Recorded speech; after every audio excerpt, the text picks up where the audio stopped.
Hey everybody, I've had some questions about our chicken tractors.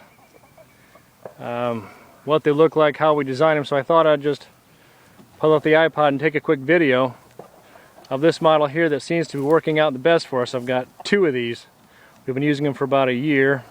They're still not painted yet, but we'll get to it. Now the dimensions are 4 foot by 12 foot. I've got a 4 foot by 4 foot box, which the hens spend their time in. It's well ventilated on the sides and in the front, and we try to have it facing the south if the heat's too severe. We can change it to whatever angle we want because it's mobile. And there's a 4 foot by 8 foot turnout area with no bottom in it, so they can get directly to the grass. Now you see the wire here, I've got it double wired.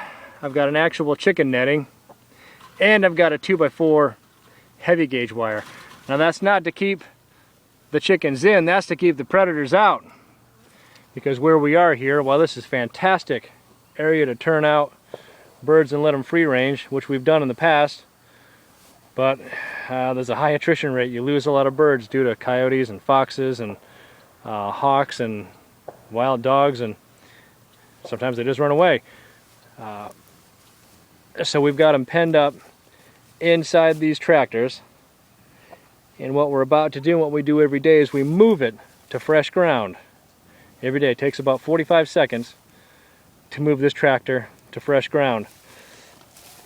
You see a pivot point here in the back, and you see I've got a axle just kind of bolted on there, and I put a wheelbarrow tire onto the axle.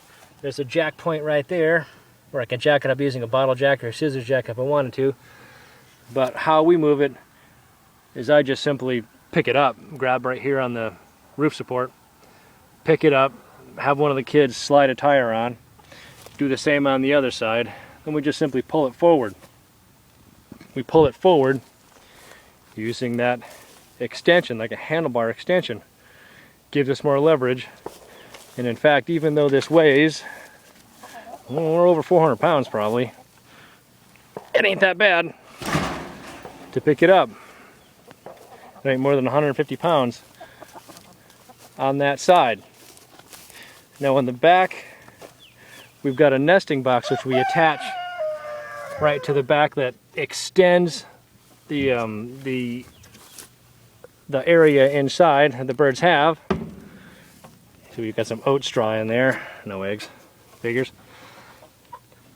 But we can easily access it to pick up the eggs. If we do want to go inside, we've got an access door here. The whole side opens right up, and I can get inside. There they are. You see the roost they have bolted right to the side at an angle to increase the surface area. And you see we've got vents all around it. This heavily wired in window, and I'm using a section of plastic gutter for a food trough. And then figures they got no food. But what their main source of food is what you see out here. They just simply eat the grass and the bugs and whatever you find here. This works out fantastic for your egg quality, and it works out a good job keeping the grass down, because look at what that looks like.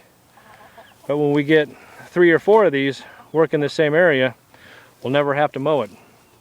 You can see where they've been right there. You eat it right down in the dirt. Now typically, because of the hot sun we have here in South Georgia, I've had to make some modifications. I've got a painted silver reflective roof coating on here to reflect as much sunlight as possible back into the sky. I've already mentioned plenty of venting, and I cover it with a camouflage net. This seems to work the best for a covering. I've tried just a sheet of plywood or a sheet of old roofing or something, and it just blows off and it adds extra weight. The plywood rots because the water isn't run off it. The camouflage netting has so far worked the best.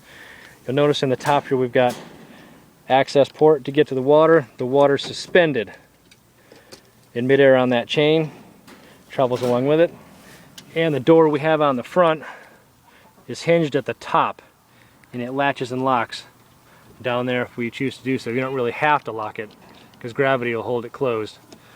Now, we used to put the door on the bottom, coming out kind of like a drawbridge on a castle, and that didn't work out, so I've attached just a little small, you see them stepping down it there, that works perfect. Because with the door on the bottom, it just gets filled with all kinds of junk gets in there and the hinge rots out. And the door on top gives some added shade also. So that's the type of model that I'm using now. The materials, it's 2x4s, there's 2x6s on the bottom, and I'm using a 3/8 BC plywood, which is holding up surprisingly well.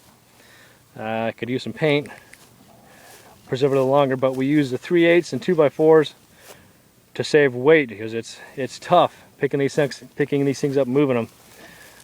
To assist it, you see I've got some toe points in the front. I have in the past attached the wheels and just put a chain on there and pulled it around with the truck. But obviously, if you're gonna pull this around with the truck, you've got to make sure the birds are inside, or you'll crush them. They can't run fast enough to keep up with it. So you lock them all inside, and you could literally move it wherever you wanted to out here. I could reposition it anywhere I wanted. But typically the way we reposition it is just simply attach the wheels, pull it forward one length to fresh ground. Thanks a lot.